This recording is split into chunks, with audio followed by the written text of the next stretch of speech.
네가 뭔데 내 인생을 망치려고 해. 그 건물은 내 거라고. 당장 팔아. 안 그러면 죽을 때까지 후회하게 해줄 거야. 백화점 3층 명품관 한가운데였습니다. 며느리 유진이의 손에 잡힌 내 머리카락이 뿌리째 뽑히는 것 같았어요. 귓바퀴가 화끈거리고 목덜미에서 식은땀이 주르륵 흘러내렸지요. 며느리는 내 어깨를 거칠게 밀쳤습니다. 순간 중심을 잃고 뒤로 넘어가는데 대리석 바닥이 등을 향해 빠르게 다가왔어요. 쿵 하는 소리와 함께 온몸에 충격이 퍼졌습니다. 허리뼈가 부서지는 줄 알았지요. 세상에, 저 며느리 미쳤나? 어머, 노인네를 저렇게? 주변 사람들의 비명이 들렸습니다. 누군가 경비원을 부르는 소리, 핸드폰 카메라 셔터 소리가 사방에서 터져나왔어요. 며느리는 내려다보며 차갑게 웃었습니다. 그 눈빛을 저는 평생 잊지 못할 겁니다. 탐욕과 증오가 뒤섞인 사람의 눈이 아니었거든요. 어머님, 기대 끝이에요. 니는 이제 끝났어. 그 순간 저는 알았습니다.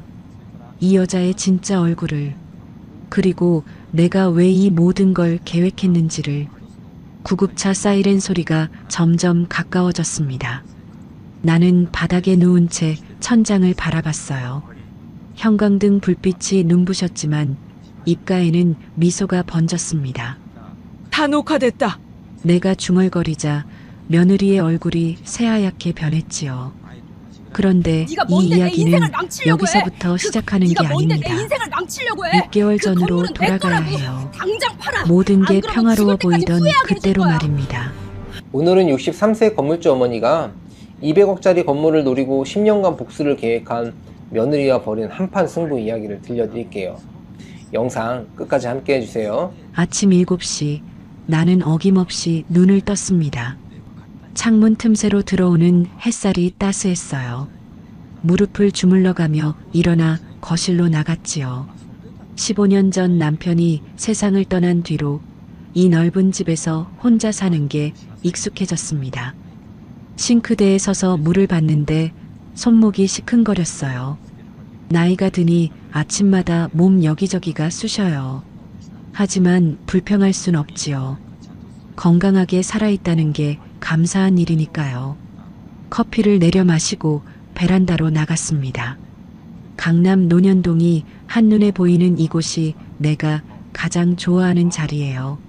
남편이 평생 모은 돈으로 산 5층짜리 건물이 저 아래 보입니다.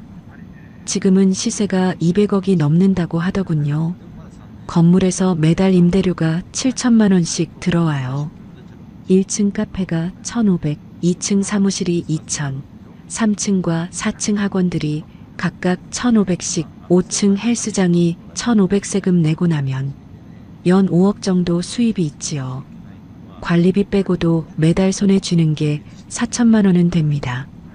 여보, 잘 지켰어요. 당신이 남긴 이 건물을. 혼잣말을 하는데 전화벨이 울렸습니다. 아들이었어요. 엄마, 나 민수야. 그래, 무슨 일이니? 전화기 너머로 아들의 목소리가 들렸는데 뭔가 들뜬 것 같았어요. 심장이 두근거리기 시작했지요. 엄마, 나 결혼하려고. 순간 숨이 턱 막혔습니다. 가슴 한가운데가 뜨거워지면서 눈가에 뭔가 촉촉해졌어요. 정말이니? 그 좋은 소식을 진작 안 했어? 미안해요. 엄마 확실해진 다음에 말씀드리려고요. 주말에 여자친구 데리고 갈게요. 전화를 끊고 나니 온몸에 힘이 쭉 빠졌습니다. 소파에 주저앉아 가슴을 쓸어내렸어요. 35살 늦깎이 아들이 드디어 짝을 만났다니 죽은 남편한테 가서 할 말이 생겼네요. 주말까지 사흘. 나는 집 청소를 하고 음식 준비를 했습니다. 며느리가 될 사람한테 잘 보이고 싶었거든요. 냉장고를 열 때마다 무엇을 해줄까 고민했어요. 갈비찜을 할까 아니면 불고기를 할까? 손이 가는 대로 장을 봤지요. 시장 바구니가 터질 것 같았어요. 명자야, 뭐 이렇게 많이 사? 단골 가게 아주머니가 웃으며 물었습니다. 우리 아들이 여자 데려온대. 어머, 좋겠다. 축하해. 집으로 돌아와 하루 종일 음식을 준비했어요. 손목이 아프고 허리가 끊어질 것 같았지만 기분은 좋았지요.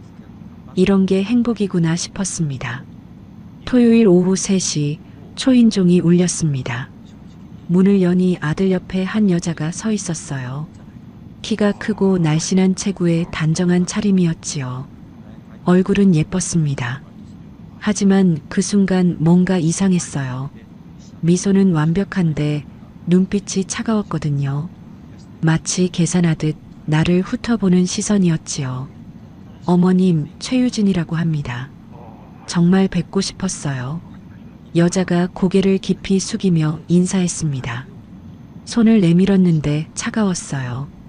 악수를 했는데 손바닥에서 얼음장 같은 기운이 느껴졌지요. 피가 안 도는 건가 싶을 정도였습니다. 어서 와요. 들어와서 앉으세요. 거실로 안내하며 슬쩍 유진이를 관찰했습니다. 걸음걸이가 자신감 넘쳤어요. 소파에 앉는 자세도 흐트러짐 없이 반듯했지요. 가방을 무릎에 올려놓는 동작까지 세련됐습니다. 너무 완벽했어요. 그게 오히려 마음에 걸렸지요. 민수 씨한테 어머님 이야기 많이 들었어요. 혼자서도 건물 관리 잘하신다고. 유진이가 웃으며 말했습니다. 건물 이야기가 나오자 등골이 서늘해졌어요. 왜 첫 만남에 재산 이야기부터 하는 걸까요? 보통은 날씨 이야기나 건강 안부를 먼저 묻지 않나요? 아유, 그냥 임대료 받아서 먹고 사는 거지 뭐. 특별한 건 없어. 대단하세요. 요즘 같은 시대에 강남에 건물 갖고 계시면 정말 큰 복이에요. 5층짜리라고 들었는데 임대료 수입이 좋으시겠어요. 뭐, 그럭저럭. 세금 내고 나면 별로 안 남더라고. 실제로는 매달 순수입이 5천만 원은 넘지만 굳이 말할 필요는 없었어요. 그래도 좋으시겠어요. 세입자 관리는 어떻게 하세요? 질문이 계속됐습니다. 관리회사를 쓰는지 직접 하는지 공실은 없는지 너무 구체적이었어요. 마치 부동산 중개업자처럼 꼬치꼬치 캐묻는 느낌이었지요. 유진아, 배고프지? 음식 차려올게. 저는 자리를 피했습니다. 주방에서 접시를 꺼내는데 손이 떨렸어요. 저녁을 먹는 내내 목구멍으로 음식이 넘어가질 않았습니다. 유진이는 음식을 먹으면서도 내 표정을 살폈어요. 관찰당하는 기분이었지요. 시선이 따가웠습니다. 어머님, 음식 정말 맛있어요. 앞으로 자주 배우러 와야겠어요. 그래, 언제든 와. 말은 그렇게 했지만 가슴 한구석이 무거웠습니다. 손가락 끝이 저리고 목덜미에 땀이 났어요. 오랜만에 느끼는 불안감이었지요. 뭔가 잘못됐다는 직감이었습니다. 밤 9시 두 사람이 돌아갔습니다. 문을 닫는 순간 다리에 힘이 풀려 현관 바닥에 주저앉았어요. 온몸에 긴장이 풀리면서 허탈감이 밀려왔지요. 뭔가 이상해. 너무 완벽해. 다음 날 나는 30년 지기 친구 혜숙이에게 전화를 걸었습니다. 혜숙아, 우리 민수가 여자 데려왔는데 말이야. 어머, 좋은 일이네. 근데 왜 목소리가 그래? 기쁜 일 아니야? 뭔가 석연치가 않아. 너무 작정하고 온 것 같달까? 첫 만남부터 건물 이야기만 하더라고. 명자야, 네가 워낙 아들 귀한 줄 아니까 며느리가 누가 와도 마음에 안 들 거야. 그냥 궁금해서 물어본 거 아닐까? 혜숙이의 말이 맞는 것 같기도 했어요. 내가 너무 예민한 건가 싶었지요. 하지만 가슴 한가운데 돌멩이가 박힌 것 같은 답답함은 사라지지 않았습니다. 숨을 쉬어도 공기가 제대로 안 들어오는 느낌이었어요. 그날 밤부터 유진이의 전화가 시작됐어요. 어머님, 오늘 날씨가 좋네요. 건강은 괜찮으세요? 어머님, 저 떡 만들었어요. 갖다 드릴게요. 어머님, 주말에 같이 영화 보러 가요. 매일같이 전화가 왔습니다. 선물도 계속 보내왔어요. 비싼 홍삼, 건강식품, 명품 스카프까지. 그런데 이상했지요. 뭔가 계산된 느낌이랄까, 진심이 느껴지지 않았습니다. 마치 의무적으로 하는 것 같았어요. 한 달 뒤 결혼식이 잡혔어요. 너무 빨랐습니다. 보통 6개월은 준비하지 않나요? 그런데 2달 만에 결혼한다고 했어요. 엄마, 저희 빨리 결혼하고 싶어요. 왜 이렇게 급해? 천천히 준비해도 되잖아. 유진이랑 저랑 합의했어요.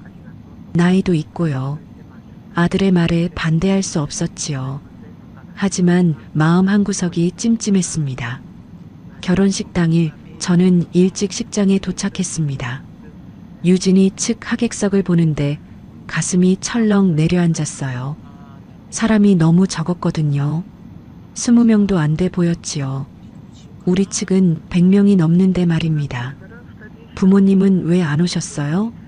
내가 유진이에게 묻자 그녀는 눈물을 글썽이며 대답했습니다. 부모님이 해외에 계셔서요. 연락이 잘 안 돼요. 일찍 이민 가셔서. 말은 그렇게 했지만 눈물이 진짜 같지 않았어요. 눈빛만 축축할 뿐 눈꺼풀은 빨개지지 않았거든요. 연기하는 것 같았지요. 제대로 된 눈물이 아니었습니다. 친척분들은요? 다들 바쁘셔서 못 오셨어요. 이상했습니다. 결혼식에 신부 측 가족이 한 명도 없다니 이게 말이 되나요? 식이 끝나고 신혼집으로 가는 차 안에서 나는 혜숙이에게 속삭였습니다. 혜숙아, 이 결혼 뭔가 잘못된 것 같아. 유진이 쪽 하객이 너무 적었어. 명자야, 이제 와서 무슨 소리야. 이미 식은 끝났잖아. 네가 너무 걱정이 많아. 맞는 말이었어요. 하지만 가슴 한편이 무거웠습니다. 숨쉬기가 답답했어요. 뭔가 큰일이 다가오는 것 같은 예감이었지요. 신혼 첫날 밤 나는 잠을 이루지 못했습니다. 침대에 누워서 천장만 바라봤어요. 가슴이 답답하고 숨쉬기가 힘들었지요. 여보, 내가 실수한 건가요? 이 결혼을 막았어야 했나요? 대답은 없었습니다. 그저 시계 초침 소리만 똑딱똑딱 울려 퍼졌지요. 그 소리가 내 심장 박동 소리처럼 느껴졌어요. 점점 빨라지는 것 같았습니다. 그때 나는 몰랐습니다. 이 결혼이 치밀하게 계획된 사기극의 시작이었다는 것을. 신혼 한 달이 지났습니다. 유진이는 매일 우리 집에 놀러 왔어요. 처음엔 고마웠지요. 외로운 시어머니를 챙겨주는 효부라고 생각했거든요. 하루가 멀다 하고 찾아와 말동무가 되어줬습니다. 어머님, 오늘은 제가 집 청소 도와드릴게요. 유진이는 고무장갑을 끼고 청소를 시작했습니다. 그런데 이상하게도 내 방만 집중적으로 닦았어요. 특히 서류 가방이 있는 책상 주변을요. 다른 방은 대충 닦으면서 내 방만 꼼꼼하게 닦았지요. 유진아, 거긴 내가 할게. 니는 거실만 해줘. 아이고, 어머님. 제가 해드려야죠. 며느리가 시어머니 방 청소하는 게 당연하잖아요. 유진이는 내 말을 듣지 않았습니다. 계속 책상 서랍을 열고 닫았어요. 눈동자가 빠르게 움직이며 뭔가를 찾는 것 같았지요. 서랍 안을 훑어보는 시선이 날카로웠습니다. 등골에 식은땀이 흘렀습니다. 심장이 빠르게 뛰기 시작했어요. 유진아. 내가 큰 소리로 부르자 유진이가 깜짝 놀라며 뒤돌아봤습니다. 손에 내 서류 가방이 들려 있었어요. 가방 지퍼가 반쯤 열려 있었지요. 어머님. 이거 먼지 닦으려고. 가방이 좀 더러워 보여서요. 그 가방 내려놔. 목소리가 떨렸습니다. 유진이는 천천히 가방을 내려놓았어요. 그리고 웃으며 말했지요. 어머님, 오해하신 거예요. 전 그냥 청소하려고 했을 뿐이에요. 청소는 됐으니까 이제 가봐. 네, 벌써요? 아직 거실도 안 닦았는데요. 응, 피곤해서 그래. 오늘은 쉬고 싶어. 유진이의 얼굴이 일그러졌습니다. 찰나였지만 나는 봤어요. 분노와 짜증이 스치는 걸요. 입술이 실룩거렸습니다. 그러나 금방 다시 웃음을 지었지요. 그럼 내일 또 올게요, 어머님. 푹 쉬세요. 유진이가 나간 뒤 나는 서류 가방을 확인했습니다. 건물 등기부등본, 임대차 계약서, 통장 사본. 모든 서류가 살짝씩 구겨져 있었어요. 누군가 급하게 뒤적인 흔적이었지요. 순서도 바뀌어 있었습니다. 분명히 내가 정리해둔 순서가 아니었어요. 무릎에 힘이 풀렸습니다. 소파에 주저앉아 가슴을 쓸어내렸어요. 심장이 미친 듯이 뛰었지요. 이 여자 뭔가 꾸미고 있어. 저녁 때 아들한테 전화가 왔습니다. 엄마, 오늘 유진이가 다녀갔죠? 어땠어요? 민수야, 네 혹시 유진이한테 우리 재산 이야기했니? 엄마, 갑자기 왜 그래요? 유진이가 뭐 잘못했어요? 아니, 그게 말을 제대로 못하겠더라고요. 손바닥에 땀이 흥건히 났습니다. 엄마, 유진이를 의심하시는 거예요? 유진이가 얼마나 엄마를 잘 모시는데 매일 찾아뵙잖아요.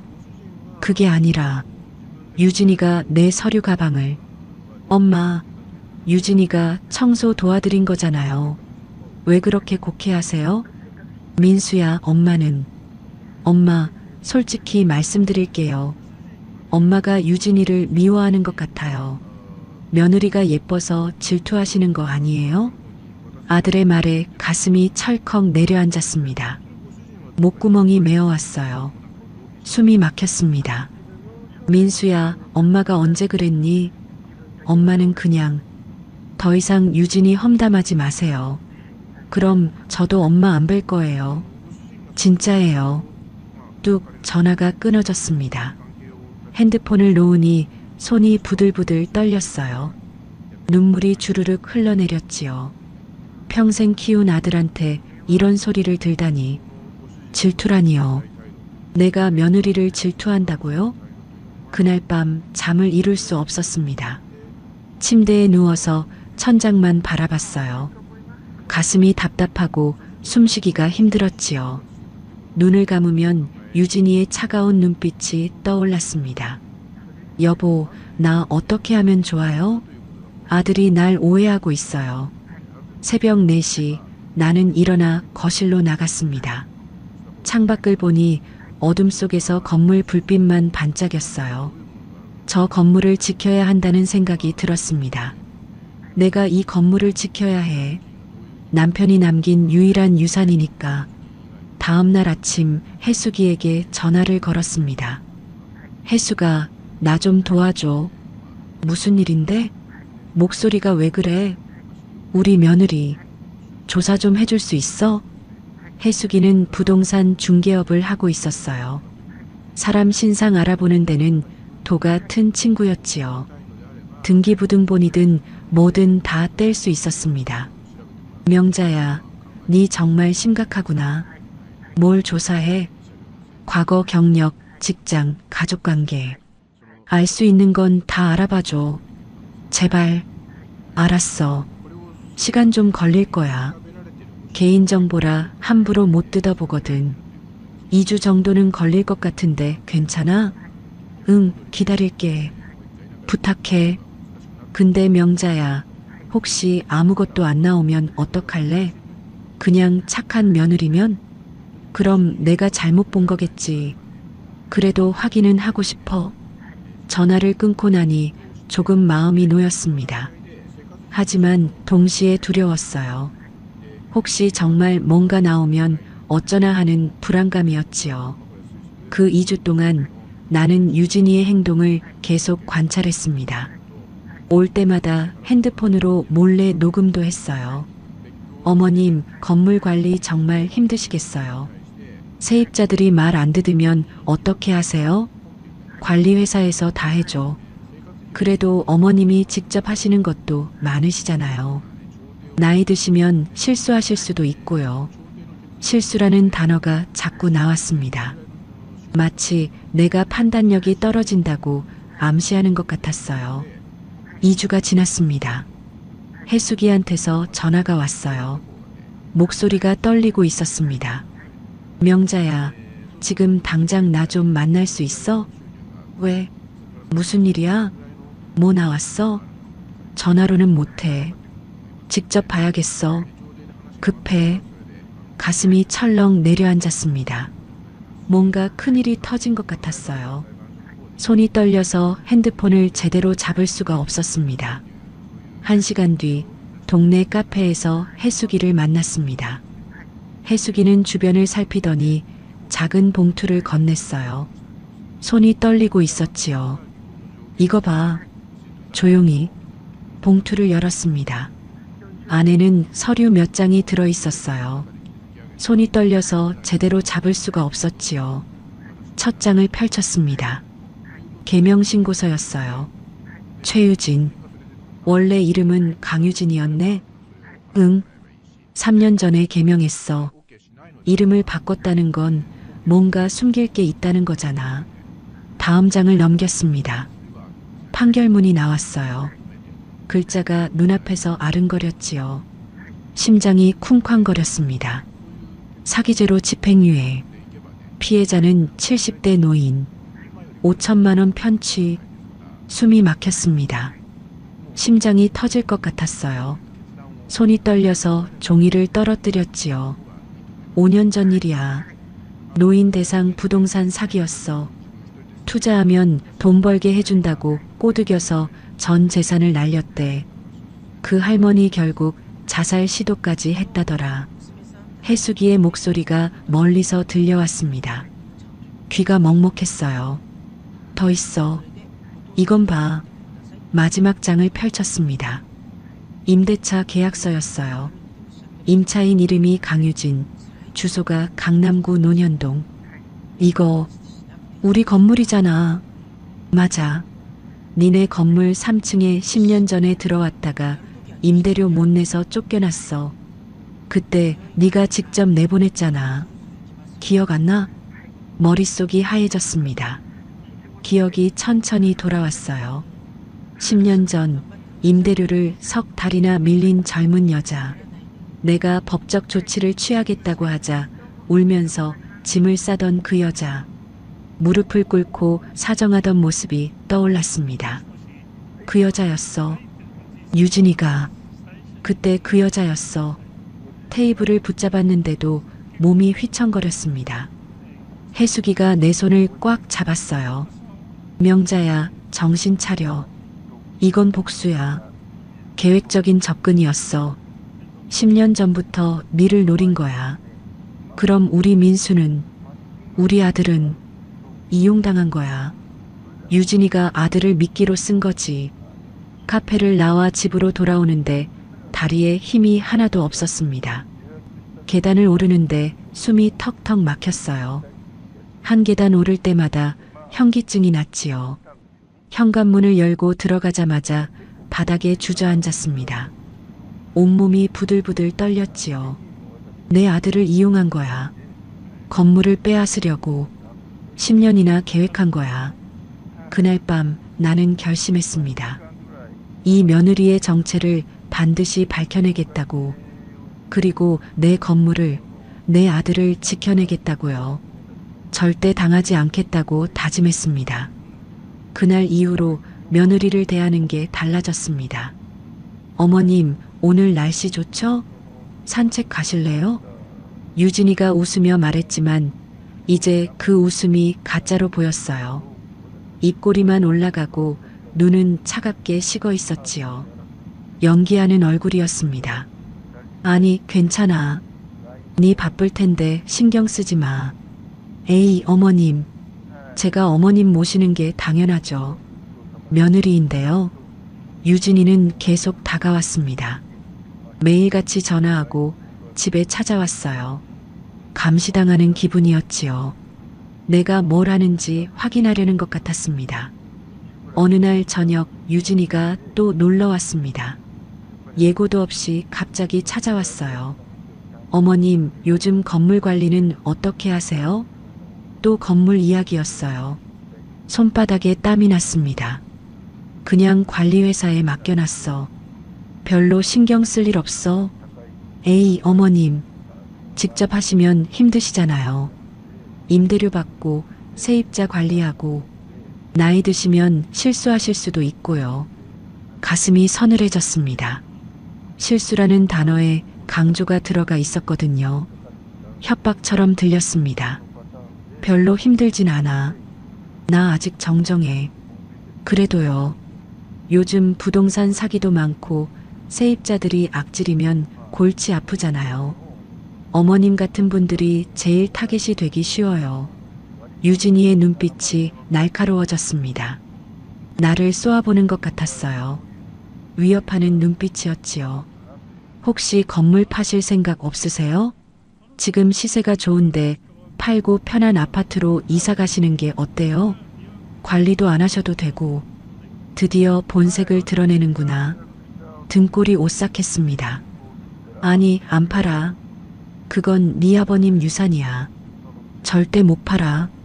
하지만 어머님, 혼자 관리하시기 너무 힘드실 거예요.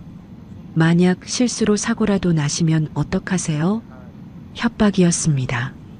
노골적인 협박이었어요. 사고라는 단어가 귓가에 맴돌았습니다. 유진아. 네. 내가 천천히 말했습니다.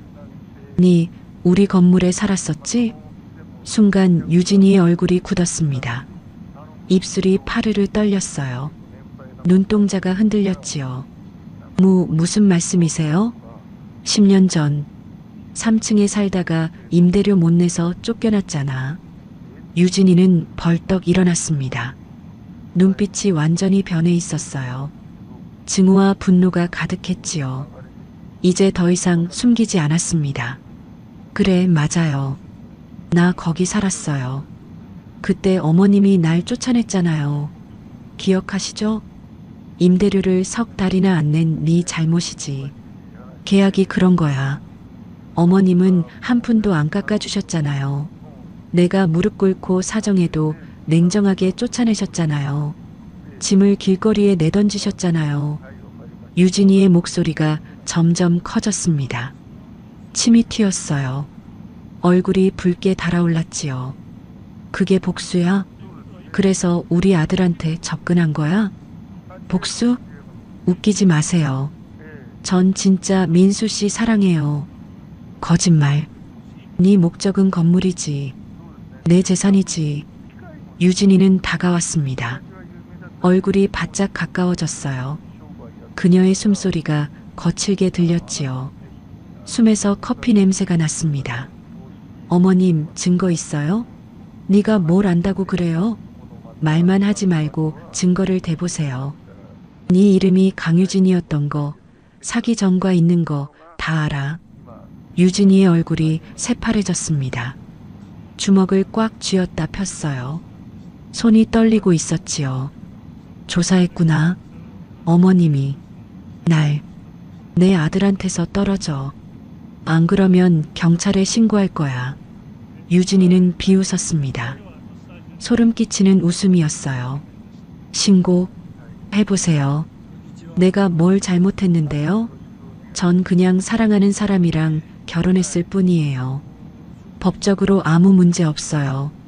네, 지금. 어머님, 명심하세요. 이미 늦었어요. 전 이미 네 며느리고 네 아들 아내예요. 법적으로 인정받은 배우자예요. 그리고 유진이는 귀에 대고 속삭였습니다. 차가운 입김이 느껴졌어요. 곧 그 건물도 내 거예요. 어차피 니는 늙었고 시간은 내 편이에요. 유진이가 나간 뒤 나는 한참을 소파에 앉아 있었습니다. 손이 떨려서 물 한 잔도 제대로 못 들었어요. 컵을 들려고 하면 물이 출렁거렸습니다.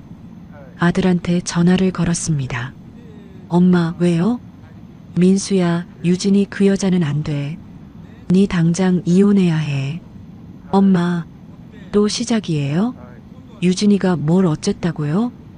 그 여자는 사기꾼이야. 네 재산 노리고 결혼한 거라고.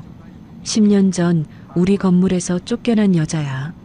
엄마, 정신 차려요. 유진이가 무슨 죄가 있어요? 엄마가 그냥 싫어하는 거잖아요. 망상이에요, 망상. 민수야, 엄마 말 좀 들어봐. 증거가 있어. 이제 그만해요. 엄마, 유진이 욕하면 전 엄마랑 절연할 거예요. 진짜 연락 안 할 거예요. 뚝, 전화가 끊어졌습니다. 핸드폰이 손에서 떨어졌어요. 바닥에 떨어진 핸드폰을 보며 눈물이 주르륵 흘러내렸지요. 내가 미쳤나? 아들이 날 미쳤다고 생각하네. 내가 잘못 봤나? 그날 밤 혜숙이한테 전화했습니다. 혜숙아, 나 어떡하지? 민수가 날 안 믿어. 명자야, 아들한테 말해도 안 믿어? 응. 오히려 날 의심해. 유진이 편을 들어. 망상쟁이 취급해. 그럼 어떡해? 증거를 더 모아야 해. 확실한 증거를. 어떻게? 김 변호사한테 연락해봐. 니네 남편 친구 아니었어? 법적으로 어떻게 해야 하는지 물어봐. 맞았습니다. 남편의 30년 지기 친구 김 변호사가 있었지요. 다음 날 나는 김 변호사 사무실을 찾아갔습니다. 오랜만에 보는 변호사님은 머리가 많이 휘어져 있었어요. 사모님, 오랜만입니다. 무슨 일이세요? 안색이 안 좋으신데요. 나는 모든 걸 털어놨습니다. 며느리의 정체, 아들의 반응, 내 고민까지요. 변호사님은 심각한 얼굴로 듣더니 서류 하나를 꺼냈습니다. 사모님, 사실 저한테 드릴 게 있었어요. 네, 뭔데요? 형님께서 돌아가시기 전에 저한테 맡기신 겁니다. 만약 며느리가 의심스러우면 이걸 사모님께 드리라고요. 형님이 뭔가 예감하셨나 봐요. 손이 떨렸습니다. 봉투를 열었어요.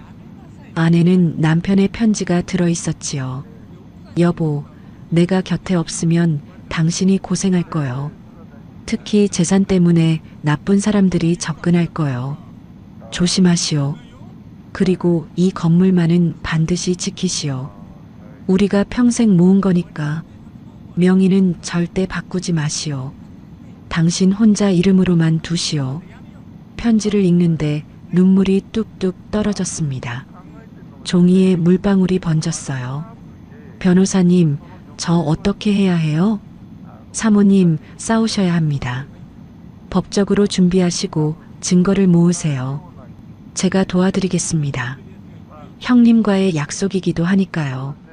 그런데 변호사님, 유진이를 어떻게 잡을 수 있을까요? 아직 아무 범죄도 저지르지 않았잖아요. 사모님, 함정을 놓으셔야 합니다. 유진이가 실제로 사기를 치려고 하는 모습을 잡는 거죠. 함정이요? 네. 사모님이 건물을 팔 생각이 있는 척 하세요. 그러면 유진이가 본색을 드러낼 겁니다. 사무실을 나올 때 가슴속에 뭔가 단단한 게 생긴 것 같았어요. 분노가 아니라 결기였지요. 그래, 싸워야지. 내가 지켜야 해. 여보가 남긴 유산을. 집으로 돌아오는 길에 나는 결심했습니다. 이제 내가 공격할 차례였어요. 며칠 뒤 유진이가 또 집에 왔습니다. 현관문을 열자마자 유진이의 표정이 달라져 있었어요. 더 이상 착한 며느리 연기는 하지 않았지요. 가면을 벗은 얼굴이었습니다. 어머님, 얘기 좀 해요. 무슨 얘기? 건물 말이에요. 어머님 나이에 그걸 관리하시는 게 쉽지 않으시잖아요. 이제 그만 손 떼셔야죠. 직설적이었습니다. 더 이상 돌려 말하지 않았어요. 그건 네가 상관할 일이 아니야. 어머님도 편하게 사세요. 건물 팔고 아파트로 이사 가시면 관리도 안 하셔도 되고 현금도 생기고 좋잖아요. 200억이면 평생 쓰고도 남아요. 싫어. 안 팔아. 왜요? 왜 그렇게 고집을 부리세요? 나이 드시면 판단력도 흐려지는데. 유진이의 목소리가 날카로워졌습니다. 눈빛에 짜증이 가득했어요. 그건 우리 남편 유산이니까 절대 못 팔아. 남편? 15년 전에 돌아가신 분 생각해서 평생 그러실 거예요? 죽은 사람한테 집착하시네요. 가슴에 날카로운 게 꽂힌 것 같았습니다. 숨이 턱 막혔어요. 죽은 사람한테 집착이라니. 유진아, 지금 네가 무슨 말을 하는 거니? 사실대로 말씀드릴게요. 어머님, 이젠 현실을 보세요. 민수가 제 남편이고 저도 이 집안 식구예요. 당연히 재산에 대한 권리가 있어요. 네가 무슨 권리가 있어? 전 며느리잖아요. 법적으로 상속권이 있어요. 나중에 어머님이 돌아가시면 민수가 상속받고 그럼 자동으로 제 것도 되는 거예요. 순간 다리에 힘이 풀렸습니다. 소파에 주저앉았어요. 이 여자가 내 죽음까지 기다리고 있구나. 유진이는 천천히 다가왔습니다. 무릎을 꿇고 내 눈을 똑바로 봤어요. 차가운 눈빛이었습니다. 어머님, 저항하지 마세요. 어차피 시간 문제예요. 제가 이기게 돼 있어요. 어머님은 늙어가고 전 젊으니까요. 너 10년 전 생각나세요? 제가 무릎 꿇고 사정해도 어머님은 한 푼도 깎아주지 않으셨죠. 임대료 못 내면 나가라고 하셨죠. 제 짐을 길거리에 던지셨죠. 유진이의 목소리가 떨렸습니다. 분노와 원한이 섞여 있었어요. 그때 전 길거리로 쫓겨났어요. 짐을 들고 어디로 가야 할지 몰라서 하루 종일 거리를 헤맸죠. 겨울이었어요. 얼마나 추웠는지 아세요? 그건 그때 맹세했어요. 언젠가 복수하겠다고. 그 건물을 내 것으로 만들겠다고요. 10년 동안 준비했어요. 네 아들 찾아내고 접근하고 결혼까지. 유진이가 일어섰습니다. 나를 내려다보는 눈빛이 차가웠어요. 그래서 네 아들을 노린 거야? 처음엔 그랬죠. 하지만 이제는 달라요. 민수는 진짜 제 남편이고 저희는 사랑하니까요. 사랑하면서 복수도 하는 거예요. 사랑? 그게 사랑이니? 유진이는 비웃었습니다. 어머님이 뭘 아세요? 가난이 뭔지, 쫓겨나는 게 어떤 건지. 어머님은 평생 부자로 살았잖아요. 건물 있고 돈 있고 고생이 뭔지 모르시잖아요. 현관문이 쾅 닫혔습니다. 유진이가 나간 뒤 나는 한참을 꿈쩍도 하지 못했어요. 온몸이 얼어붙은 것 같았습니다. 저녁이 되어서야 혜숙이한테 전화를 걸었습니다. 혜숙아, 유진이 그 여자 본격적으로 나오기 시작했어. 가면을 벗었어. 뭐래? 건물 팔라고 압박해. 노골적으로. 그리고 내가 죽기를 기다리는 것 같아. 명자야, 이제 진짜 위험해졌어. 조심해야 해. 나도 알아. 근데 어떻게 해야 할지 모르겠어. 민수는 날 안 믿고. 일단 증거부터 더 모아. 유진이가 하는 말, 행동 다 기록해. 녹음도 하고. 그날부터 나는 핸드폰에 녹음 앱을 깔았습니다. 유진이가 올 때마다 몰래 녹음하기 시작했어요. 주머니에 핸드폰을 넣고 녹음 버튼을 눌렀지요.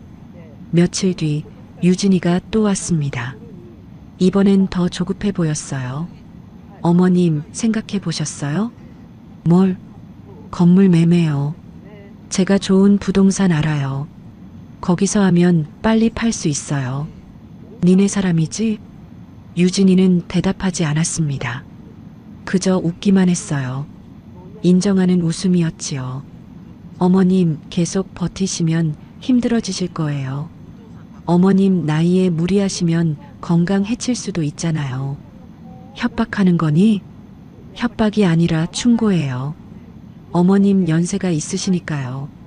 건강도 안 좋으실 텐데 혹시 갑자기 쓰러지시기라도 하면. 가슴이 두근거렸습니다. 이건 분명한 협박이었어요. 내 건강을 위협하는 말이었지요. 그날 밤 혜숙이와 만났습니다. 혜숙아, 녹음한 거 들어봐. 녹음 파일을 재생했어요. 유진이의 목소리가 또렷하게 들렸지요. 이 정도면 증거되지? 응, 괜찮아. 그런데 더 확실한 게 필요해. 유진이가 실제로 사기치려는 증거 말이야. 구체적인 계획을 말하게 해야 해. 어떻게? 유진이를 함정에 빠뜨려야 해. 네가 건물 팔 생각이 있는 척하는 거야. 그럼 유진이가 본색을 완전히 드러낼 거야. 그때 확실한 증거를 잡는 거지. 조급해지면 실수하거든. 혜숙이의 말이 맞았습니다. 이제 내가 공격할 차례였어요. 다음 날 유진이한테 전화를 걸었습니다. 손이 떨렸어요. 유진아, 나야. 어머님? 무슨 일이세요? 생각을 좀 해봤어. 네 말이 맞는 것 같아. 네. 무슨 말씀이세요? 건물 팔까봐. 전화기 너머로 유진이가 숨을 헐떡이는 소리가 들렸습니다. 흥분한 목소리였어요. 정말이세요? 진심이세요? 응. 나이도 있고 관리하기 힘들어서 말이야. 네 말대로 아파트로 이사가는 게 나을 것 같아. 어머님, 정말 잘 생각하셨어요. 정말 잘하셨어요. 유진이의 목소리가 들떠 있었어요. 승리의 웃음소리가 들렸지요. 전화기 너머로 기쁨이 느껴졌습니다. 그런데 조건이 있어. 네, 뭐든지 말씀하세요. 내가 믿을 수 있는 부동산에서 해야 해. 네가 소개하는 데는 안 돼. 잠깐 침묵이 흘렀습니다. 유진이가 생각하는 소리가 들렸어요. 아, 네, 알겠어요. 어머님이 원하시는 대로 하세요. 어디서 하실 건데요? 혜숙이 사무실에서 할 거야. 또 침묵이 흘렀습니다. 유진이가 답답해하는 게 느껴졌어요. 알겠습니다, 어머님. 언제 계약하실 거예요? 다음 주쯤? 네. 제가 도와드릴 게 있으면 말씀하세요. 전화를 끊었습니다. 손이 부들부들 떨렸어요. 이제 시작이야. 함정을 파기 시작했어. 혜숙이와 김 변호사에게 연락했습니다. 우리는 계획을 짜기 시작했어요. 사무실에서 만나 머리를 맞댔지요. 사모님, 유진이를 확실하게 잡으려면 결정적인 증거가 필요합니다. 그녀가 사기를 치려는 명백한 증거요. 어떻게 하면 되죠? 가짜 매매 계약을 진행하세요. 유진이가 개입하려고 할 겁니다. 그때 꼬리를 잡는 거죠. 김 변호사의 계획은 이랬습니다. 혜숙이 사무실에서 계약을 진행하는 척하고 유진이가 중간에 개입해서 자신의 부동산으로 돌리려고 하거나 돈을 가로채려는 시도를 하면 그걸 증거로 잡는 거였어요.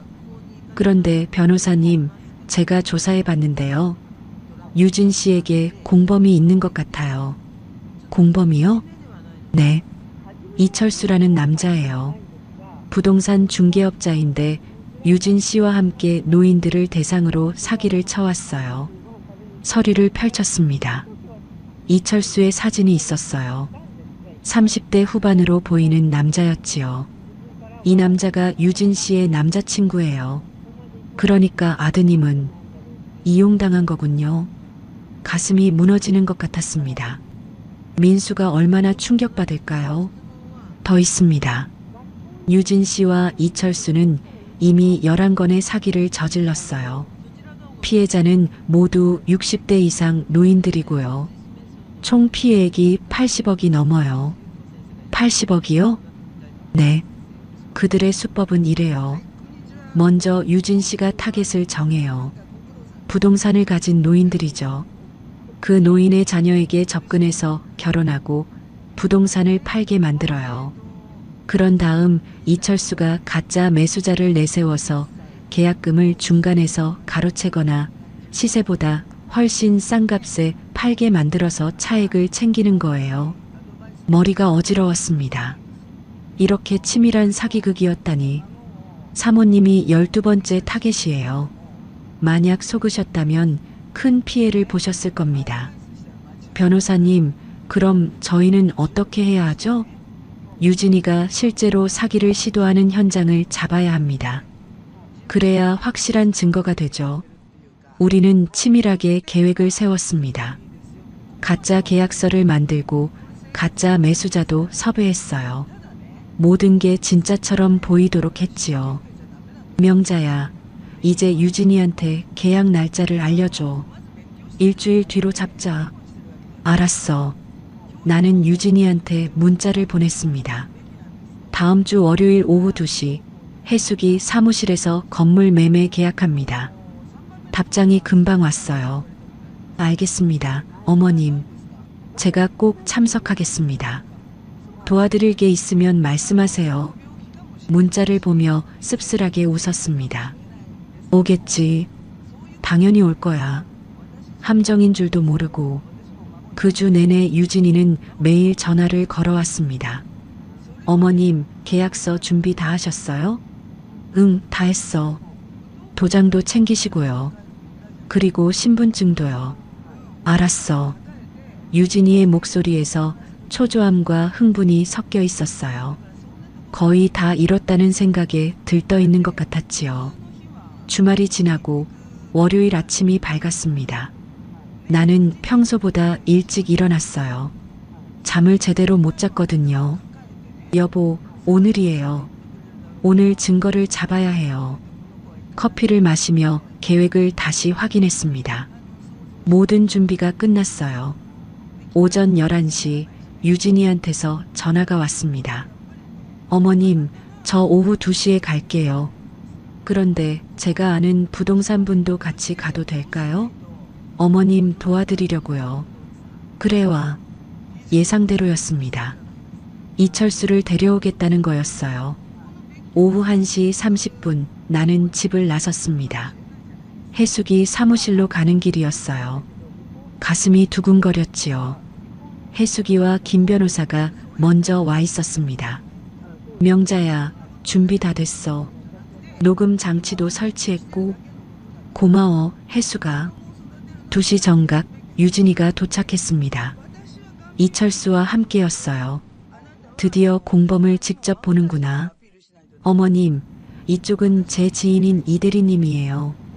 부동산 전문가시죠? 이철수가 명함을 건넸습니다. 부동산 이철수라고 적혀 있었어요. 저희 사무실에서 하기로 했는데 왜 다른 분이 오셨어요? 해숙이가 날카롭게 물었습니다. 아, 그게 이 대리님이 어머님께 더 좋은 조건을 제시할 수 있어서요. 유진이가 웃으며 대답했어요. 하지만 눈빛은 차가웠지요. 어머님, 이 대리님한테 맡기시면 수수료도 절약되고 매수자도 금방 구할 수 있어요. 매수자요? 네, 이미 관심 있는 분이 계시대요. 빨리 진행하면 이번 주 안에 계약금도 받으실 수 있어요. 너무 빠른 전개였습니다. 뭔가 수상했어요. 그런데 조건이 있어요. 이철수가 말했습니다. 무슨 조건인데요? 계약금을 받으실 때 세금 문제가 있거든요. 한 번에 큰 돈이 들어오면 증여세 문제가 생길 수 있어요. 그래서요? 그래서 일단 며느님 명의로 받으시는 게 좋을 것 같아요. 나중에 천천히 어머님 계좌로 옮기시면 되고요. 유진이 계좌로요? 네, 그게 세금을 아끼는 방법이에요. 요즘 다들 이렇게 해요. 그건 말도 안 돼. 해숙이가 소리쳤습니다. 계약금은 당연히 건물주인 어머님 계좌로 들어와야죠. 며느리 계좌로 간다는 게 말이 돼요? 아니, 이게 절세 방법이라고요. 유진이가 발끈했습니다. 어머님, 저 믿으시잖아요? 제가 어머님을 속이겠어요? 며느린데요. 유진아, 빨리 결정하세요. 매수자가 다른 건물도 알아보고 있대요. 유진이가 재촉했습니다. 얼굴에 땀이 흘렀어요. 나는 천천히 고개를 저었습니다. 안 돼. 이상해. 이 계약 안 할래. 뭐라고요? 유진이의 얼굴이 굳었습니다. 생각을 다시 해봤는데 역시 못 팔겠어. 이건 남편 유산이야. 어머님, 약속하셨잖아요. 약속? 난 생각해 본다고 했지. 팔겠다고 한 적 없어. 유진이의 얼굴이 새빨개졌습니다. 주먹을 떨었어요. 어머님, 장난하시는 거예요? 저희가 얼마나 준비했는데. 미안하지만 안 팔아. 이철수가 일어섰습니다. 화가 난 표정이었어요. 사모님, 이러시면 곤란합니다. 저희가 매수자랑 다 약속했는데요. 그건 니들이 알아서 할 일이지. 나는 안 판다고. 유진이가 테이블을 쳤습니다. 쾅! 큰 소리가 났어요. 어머님, 이러시면 안 돼요. 유진아, 진정해. 진정하라고요? 제가 어떻게 진정해요? 유진이가 소리쳤습니다. 이성을 잃은 얼굴이었어요. 제가 얼마나 참았는데. 10년이에요, 10년. 10년 동안 이날만 기다렸어요. 유진 씨, 진정하세요. 김 변호사가 말했습니다. 진정하라고요? 이 건물은 원래 제 거였어야 했어요. 어머님이 날 쫓아내지만 않았어도. 유진 씨, 지금 하시는 말씀 다 녹음되고 있어요. 김 변호사가 녹음기를 보여줬습니다. 유진이의 얼굴이 하얗게 변했습니다. 그리고 이철수 씨, 두 분이 지금까지 저지른 사기 건수가 11건이죠? 피해액 80억? 증거 다 있어요. 김 변호사가 서류 뭉치를 테이블에 올렸습니다. 이게 이철수가 말을 더듬었습니다. 사모님, 이제 신고하시죠. 김 변호사가 말했습니다. 하지만 나는 고개를 저었어요. 아직 아니에요.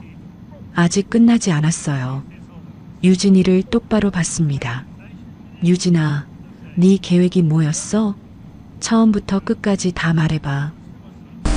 말 안 하면 지금 당장 경찰에 신고할 거야. 하지만 솔직하게 말하면 한 번 더 기회를 줄게. 유진이는 한참을 망설이다가 입을 열었습니다.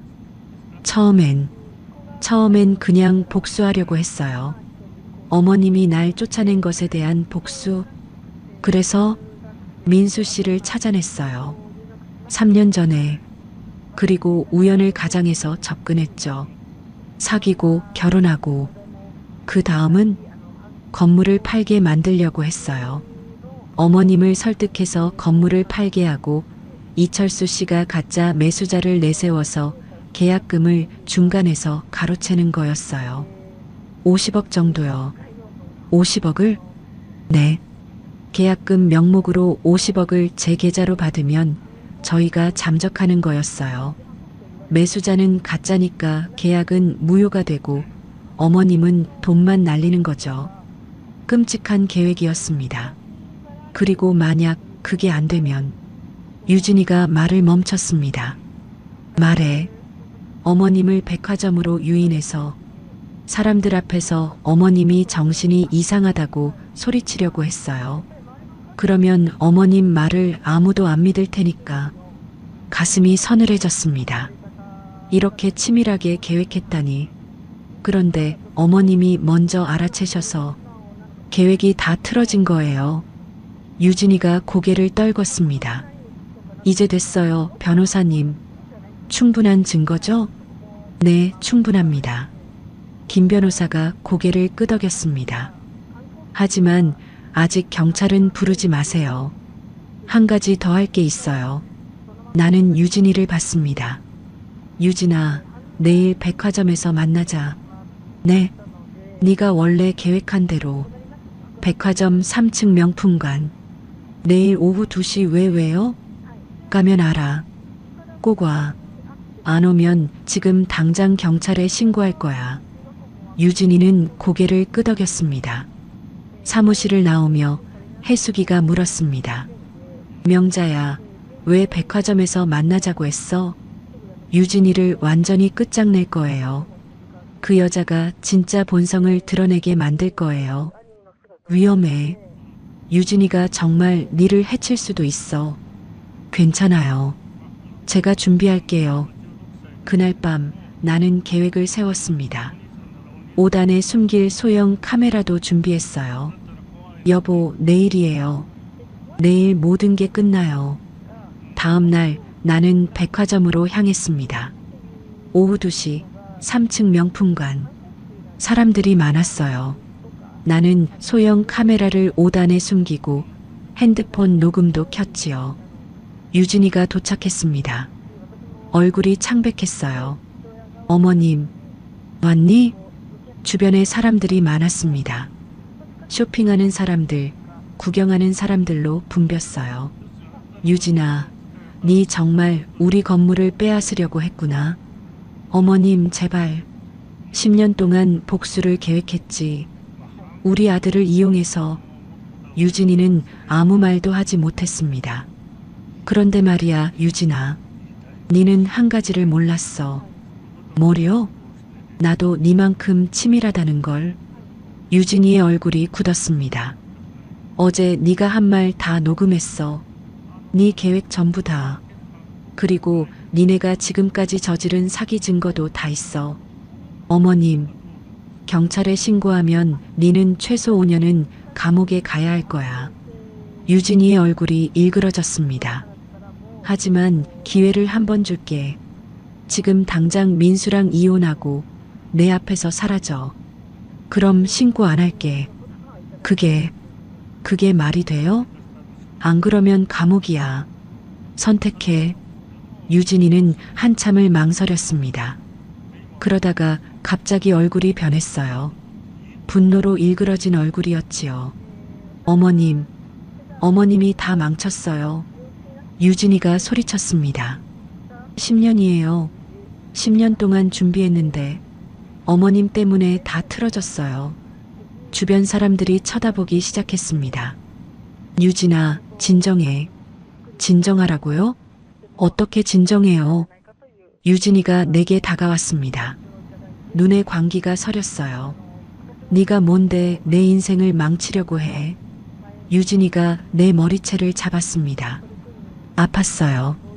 정말 아팠지요. 그 건물은 내 거라고. 주변 사람들이 비명을 질렀습니다. 핸드폰을 꺼내 촬영하기 시작했어요. 어머님, 제발 건물 팔아요. 안 그러면 후회할 거예요.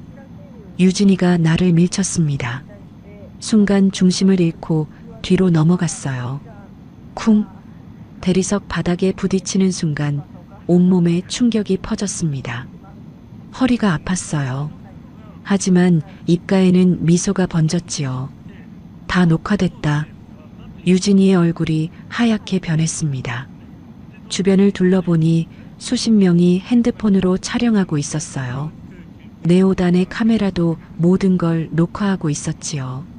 어머님, 이게... 경비원들이 달려왔습니다. 해수기와 김 변호사도 멀리서 지켜보고 있었어요. 유진 씨, 폭행죄로 현행범 체포합니다. 미리 대기하고 있던 경찰이 나타나 유진이를 체포했습니다. 안 돼요. 저는 조용히 하세요. 구급차가 도착했고 나는 병원으로 실려갔어요. 다행히 큰 부상은 없었습니다. 타박상과 찰과상뿐이었지요. 사모님, 정말 위험한 도박이었어요. 김 변호사가 말했습니다. 하지만 이겼잖아요. 이제 유진이는 완전히 끝났어요. 백화점 사건 다음 날 모든 언론이 떠들썩했습니다.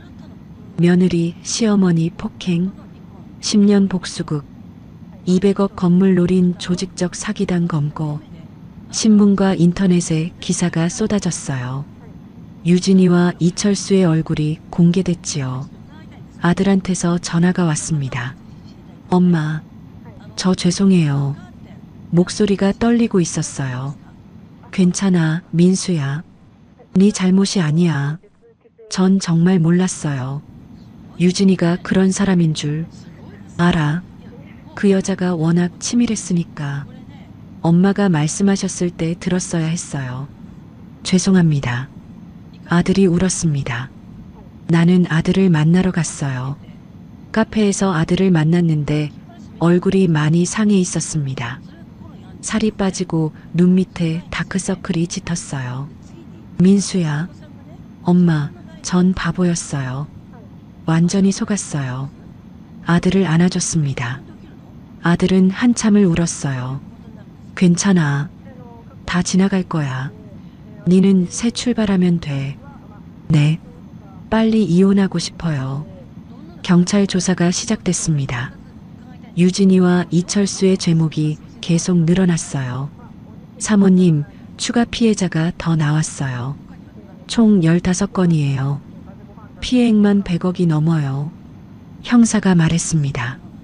유진 씨는 조직적으로 노인들을 타겟으로 삼아왔어요. 사모님께서 신고해 주셔서 다른 피해자들도 구제받을 수 있게 됐습니다. 한 달 뒤 재판이 시작됐습니다. 나는 증인으로 출석했어요.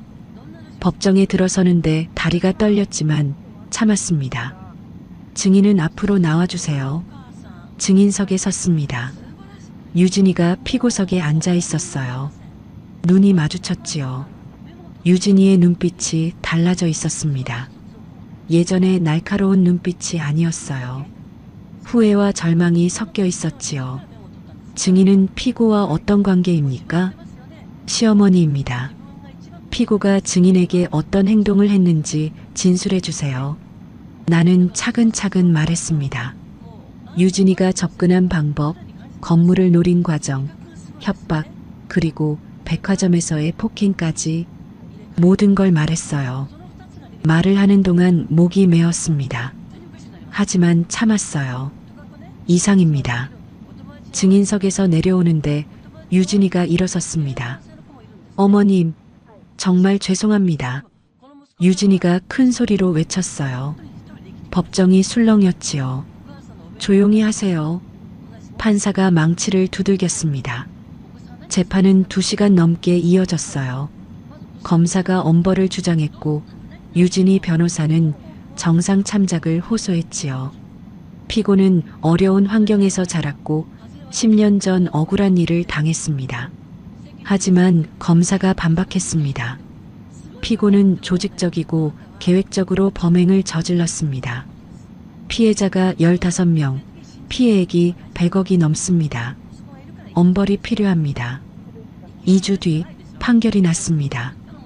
피고인 최유진은 사기, 공갈, 폭행죄로 징역 4년에 처한다. 피고인 이철수는 징역 6년에 처한다. 유진이는 고개를 떨구고 있었습니다. 법정을 나오며 유진이와 잠깐 눈이 마주쳤습니다. 어머님, 죄송합니다. 나는 고개만 끄덕이고 지나갔습니다. 재판이 끝난 지 한 달이 지났습니다. 민수는 이혼 절차를 끝냈어요. 많이 힘들어했지만 조금씩 회복하고 있었지요. 엄마, 이제 좀 괜찮아요. 그래, 천천히 해. 서두르지 마. 어느 날 민수가 새로운 여자를 만나기 시작했다고 했습니다. 엄마, 이번엔 정말 조심스럽게 만나고 있어요. 천천히 알아가고 있고요. 그래, 좋아. 급하게 하지 마. 몇 달 뒤 민수가 새 여자친구를 데리고 왔습니다. 엄마, 이쪽이 지은이에요. 수줍은 미소를 짓는 여자였어요. 소박하고 착해 보였지요. 어머님, 안녕하세요. 김지은이라고 합니다. 어서 와요. 들어와요. 우리는 함께 저녁을 먹었습니다. 지은이는 유진이와 완전히 달랐어요. 진심이 느껴졌지요. 건물 이야기는 전혀 하지 않았고 내 건강과 취미를 물어봤어요. 어머님, 민수 씨한테 어머님 이야기 많이 들었어요. 정말 대단하시다고. 아니에요. 그냥 평범한 사람이에요. 지은이와 이야기를 나누며 안심했습니다. 이번엔 진짜 좋은 사람 같았어요. 민수야, 지은 씨 좋은 사람이네. 그죠, 엄마? 이번엔 진짜 괜찮죠? 응, 엄마가 보기엔 정말 좋아. 시간이 흘렀습니다. 1년이 지났어요. 민수와 지은이는 결혼했습니다. 조용한 결혼식이었지요. 엄마, 저희 행복하게 살게요. 그래, 잘해라. 건물은 계속 잘 운영됐습니다. 임대료도 꾸준히 들어왔어요. 여보, 다 지켰어요. 우리 건물, 우리 아들 모두요. 2년이 지났습니다. 지은이가 아기를 가졌어요. 어머님, 손주 볼 수 있으실 거예요. 정말 축하해. 손주를 갖게 되다니 가슴이 벅찼습니다. 아기가 태어났습니다. 건강한 남자아이였어요. 할머니, 손자예요. 작은 아기를 안았습니다. 따뜻했어요. 여보, 우리 손자예요. 보이시죠? 며칠 뒤 김 변호사가 찾아왔습니다. 사모님, 이건 형님께서 손주가 태어나면 드리라고 하셨어요. 봉투를 열었습니다. 남편의 마지막 편지였어요. 여보, 손주가 태어났구려. 축하하오. 이제 우리 건물을 손주에게 물려주시오. 대대손손 우리 가문의 유산이 될 거요. 당신을 영원히 사랑하오. 눈물이 흘렀습니다. 베란다에 나가 건물을 바라봤습니다. 햇살이 따스했어요. 여보, 다 지켰어요. 우리 건물, 우리 아들, 그리고 이제 손주까지 모두 지켰어요. 바람이 불었습니다. 남편의 포옹 같았어요. 손자를 안고 창밖을 내다봤습니다. 준호야, 할머니가 지켜낸 건물이야. 나중에 크면 니한테 물려줄게. 유진이 사건이 있은 지 3년이 지났습니다. 어느 날 유진이 어머니한테서 연락이 왔어요. 어머님, 저 유진이 어머니예요. 딸이 다음 달에 출소한대요. 그렇군요. 딸이 어머님께 사과하고 싶대요. 만나주실 수 있으세요? 나는 잠시 생각했습니다. 만나지 않겠어요. 이미 끝난 일이에요. 알겠습니다. 그래도 딸이 진심으로 반성하고 있어요. 전화를 끊고 창밖을 봤습니다. 유진아, 새 출발해. 이제 놔줄게. 한 달 뒤 유진이가 출소했다는 소식을 들었습니다. 하지만 찾아오지는 않았어요. 민수도 완전히 새로운 삶을 살고 있었습니다. 지은이와 행복하게 지내고 있었지요. 엄마, 전 이제 정말 행복해요. 그래, 다행이다. 손자 준호가 3살이 됐습니다. 할머니, 준호가 나를 보며 웃었습니다. 그래, 준호야. 준호를 안고 베란다로 나갔어요. 건물을 가리키며 말했습니다. 준호야, 저 건물 봐. 할머니가 할아버지랑 평생 모은 거야. 나중에 크면 네가 지켜야 해. 네. 준호가 큰 소리로 대답했습니다. 어느 날 건물에 또 좋은 소식이 있었습니다. 임대료가 또 올랐어요. 이제 월 수입이 9천만 원이 됐지요. 여보, 우리 건물 가치가 계속 올라가요. 250억이 넘는데요. 김 변호사가 서류를 정리해 줬습니다. 사모님, 이제 유언장을 작성하시는 게 좋겠어요. 손주한테 확실하게 물려주시려면요. 그래야겠네요. 유언장을 작성했습니다. 건물은 손자 준호에게, 그 전까지는 아들 민수가 관리하도록. 여보, 이제 안심이에요. 우리 유산이 대대손손 이어질 거예요. 그로부터 1년 뒤 나는 조용히 살고 있었습니다. 아침에 일어나 커피를 마시고 손자와 놀고 저녁엔 아들 가족과 함께 식사했어요. 엄마, 건강하세요. 오래오래 사셔야 해요. 그래, 엄마도 손주 크는 거 봐야지. 유진이 사건은 이제 완전히 과거가 됐습니다. 가끔 뉴스에서 비슷한 사건을 보면 생각나곤 했지만 더 이상 마음이 아프지 않았어요. 해수기와 차를 마시며 이야기를 나눴습니다. 명자야, 네 정말 대단해. 혼자 다 이겨냈잖아. 혼자가 아니었어. 니랑 김 변호사님이 도와줬잖아. 그래도 싸우기로 결심한 건 니였어. 맞는 말이었습니다. 손자 준호가 초등학교에 입학했습니다. 할머니, 저 학교 가요. 그래, 잘 다녀와. 준호를 보며 흐뭇했습니다. 어느 날 아들이 말했습니다. 엄마, 제가 이제 건물 관리 도와드릴게요. 엄마 나이도 있으시니까. 그래, 고맙다. 조금씩 아들에게 건물 관리를 넘기기 시작했습니다. 아들은 성실하게 잘 관리했어요. 여보, 우리 아들 잘 컸죠? 이제 믿고 맡길 수 있어요. 건물은 여전히 잘 운영됐고 가치도 계속 올랐습니다. 사모님, 이제 건물 가치가 280억이 넘어요. 김 변호사가 말했습니다. 많이 올랐네요.